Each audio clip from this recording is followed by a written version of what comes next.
Indian stock market की दो बेहतरीन कंपनीज़ जो अभी के टाइम पे बहुत ज़्यादा चर्चा में हैं, इन दोनों कंपनीज़ को लेकर मैं डिस्कस करूँगा। जिसके अंदर पहली कंपनी आ जाती है अपोलो माइक्रोसिस्टम लिमिटेड। आप स्क्रीन पे देख ही सकते हैं, 1 महीने के अंदर लगभग 40% की ग्रोथ इस कंपनी ने की है। और दूसरी कंपनी आ जाती है guys coaching shipyard. Coaching shipyard को लेकर मैं बात इसलिए करूँगा क्योंकि 5 दिन में कोचिंग शिपयार्ड लगभग 5% के आसपास नीचे भी गिरता हुआ नज़र आया है।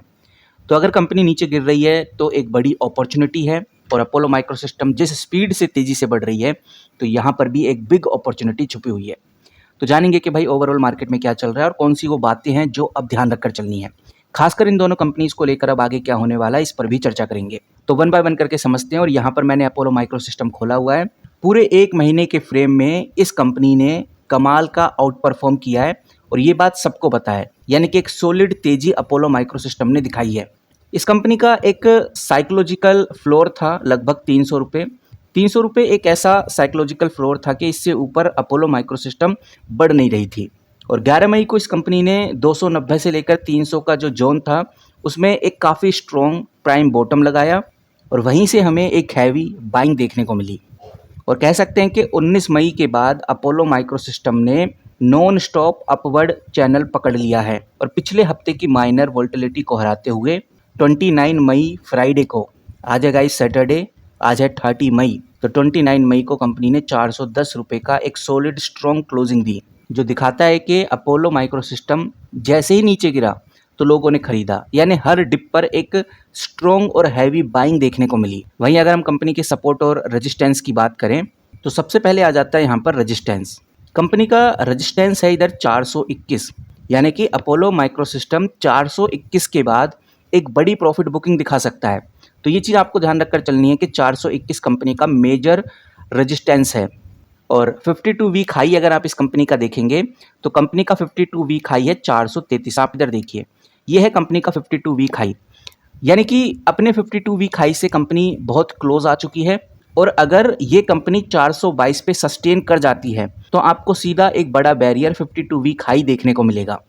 और अगर अपोलो माइक्रोसिस्टम ने 52 वीक हाई को भी ब्रेक किया, यानी 433 को भी ब्रेक किया, तो कंपनी में एक बड़ी ग्रोथ देखने को मिलेगी।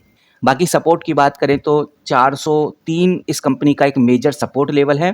403 से नीचे कंपनी नहीं जाने वाली। और अगर बहुत बड़ा क्राइसिस आता है, ग्लोबल मार्केट ही पूरा क्रैश हो जाता है, तो हाईएस्ट जो डाउनफॉल इस कंपनी में देखने को मिलेगा वो 350 से लेकर 360 आपको देखने को मिल सकता है। इससे ज़्यादा अपोलो माइक्रोसिस्टम नहीं गिरने वाली। बाकी अगर हम ये देखने की कोशिश करें कि भाई अब आगे क्या होने वाला है, कितनी ग्रोथ अपोलो माइक्रोसिस्टम करने वाला है, तो एक मंथ के चार्ट के हिसाब से तो एक बात समझ में आ रही है कि एक बहुत अच्छा बुलिश ट्रेंड इस कंपनी में चल रहा है। और अगर ये कंपनी 422 के लेवल को निकाल लेती है तो शॉर्ट टर्म में आपको अच्छा ब्रेकआउट मोमेंटम देखने को मिलेगा, यानी 422 के बाद कंपनी सीधा 434, और 434 के बाद सीधा कंपनी 450 से लेकर 465 तक का टारगेट लेकर चल रही है। बाकी अगर इस कंपनी के मार्केट कैप की बात करें तो कंपनी का जो मार्केट कैप है, बाकी अगर आप कंपनी का मार्केट कैप देखोगे तो 14,000 करोड़ का हो चुका है। मार्केट कैप भी कंटिन्यू इंक्रीज होता हुआ नजर आ रहा है। कंपनी स्मॉल कैप से मिड कैप की तरफ बढ़ती हुई नजर आ रही है। ऐसा इसलिए हो रहा है क्योंकि जिस तरह से डिफेंस इलेक्ट्रॉनिक्स, एरोस्पेस कंपोनेंट्स और जो एम्बेडेड सिस्टम्स हैं, इनकी डिमांड इंडिया में तेज़ी से बढ़ रही है। इसीलिए कंपनी के पास अच्छी खासी पाइपलाइन है, अच्छे खासे ऑर्डर्स लाइन में लगे हुए हैं।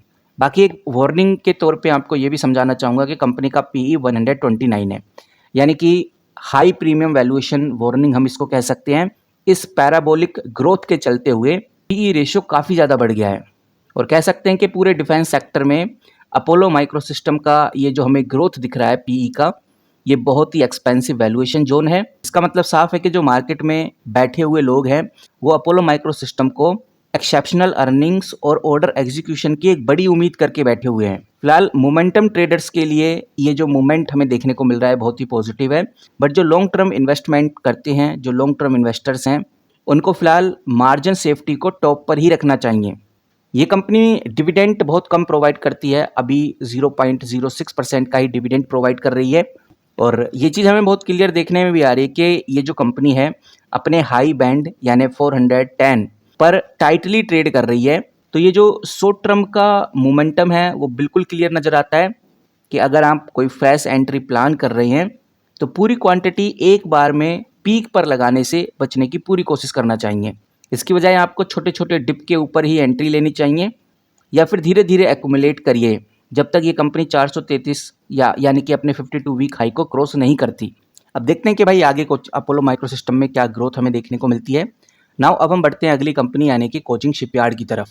कोचिंग शिपयार्ड में एक बात बहुत क्लियर नज़र आ रही है कि कंपनी ने 5 दिन के जो साइकिल होता है, इस 5 दिन के साइकिल के अंदर क्लियरली वीकनेस और प्रेशर दिखाया है, जिसमें जो प्राइस है लगभग 5% नीचे गिरा है और 5% नीचे गिरने के बाद अभी जो कंपनी में प्राइस चल रहा है 1470 रुपीज़ चल रहा है। शुरुआत के अंदर हमने देखा था कि कोचिंग शिपयार्ड 1540 से लेकर 1550 के जोन पे ट्रेड कर रहा था और 27 मई को बायर्स ने इस कंपनी को ऊपर ले जाने की भी पूरी कोशिश की, लेकिन ऊपर के बैंड के ऊपर सप्लाई बढ़ने की वजह से हैवी इंट्राडे रिजेक्शन हमें देखने को मिला।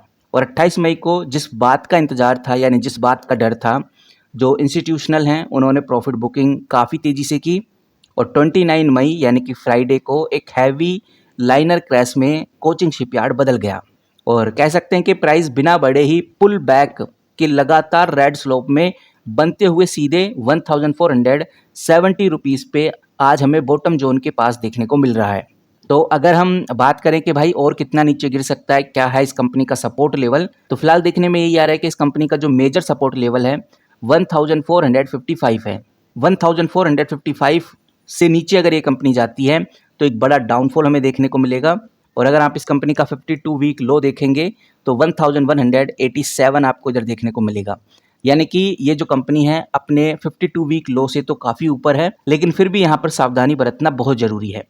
अगर हम रेजिस्टेंस की बात करें यानी कि कोई पॉजिटिव न्यूज़ आती है कोचिंग शिपयार्ड को लेकर, कोई इंडियन स्टॉक मार्केट को लेकर पॉजिटिव न्यूज़ आती है तो कंपनी की जो ग्रोथ है 1502 तक ही बढ़ सकती है।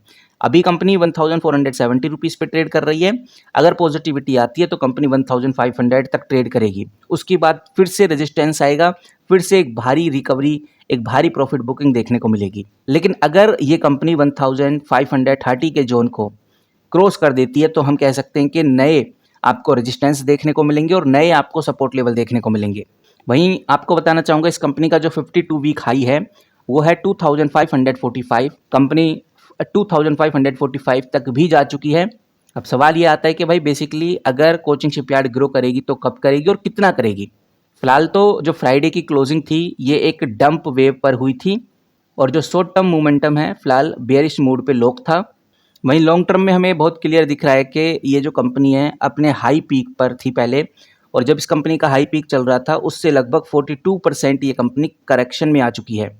कंपनी का जो मार्केट कैप अगर आप देखेंगे तो यहाँ पर आप देखिए ये है कंपनी का मार्केट कैप। कंपनी का मार्केट कैप 38,000 करोड़ है, यानी 38,000 करोड़ की फिलहाल ये कंपनी हमें देखने को मिल रही है और कंपनी का जो पीई है वो 53 आपको इधर देखने को मिलता है। और कह सकते हैं कि मज़गांव या बीडीएल जैसे कंपैरिजन में अगर इस कंपनी को देखा जाए तो इस कंपनी का जो पीई है काफ़ी रीजनेबल भी है। बाकी कंपनी का जो डिविडेंड यील्ड है वो 0.66 आपको देखने को मिल रहा है। बाकी एक बात कहना चाहूँगा कि मार्केट खुलते ही ब्लाइंड एंट्री लेने से अभी हमें बचना चाहिए और सबसे बड़ी बात हमें ये देखना चाहिए कि ये कंपनी कब 1455 पे आती है या कंपनी कब 1465 पे आती है। ऐसी सपोर्ट पे आएगी तो फिर यहाँ पर हमें एक स्टेबिलिटी देखने को मिल सकती है और इस बेसिक स्टेबिलिटी पे आप एक्शन ले सकते हैं। फिलहाल इस वीडियो में इतना ही। जैसी कोई बड़ी खबर आती है कोचिंग शिपयार्ड को लेकर, अपोलो माइक्रो सिस्टम को लेकर, डिफेंस सेक्टर को लेकर, शिप बिल्डिंग सेक्टर को लेकर, सबसे पहले आपके साथ शेयर करूंगा। ये चैनल बहुत इंपॉर्टेंट है ताकि आपसे कोई भी लेटेस्ट अपडेट मिस ना हो सके, तो चैनल को सब्सक्राइब करके रखिए। मिलते हैं किसी नए वीडियो के साथ, तब तक के लिए take care and good bye.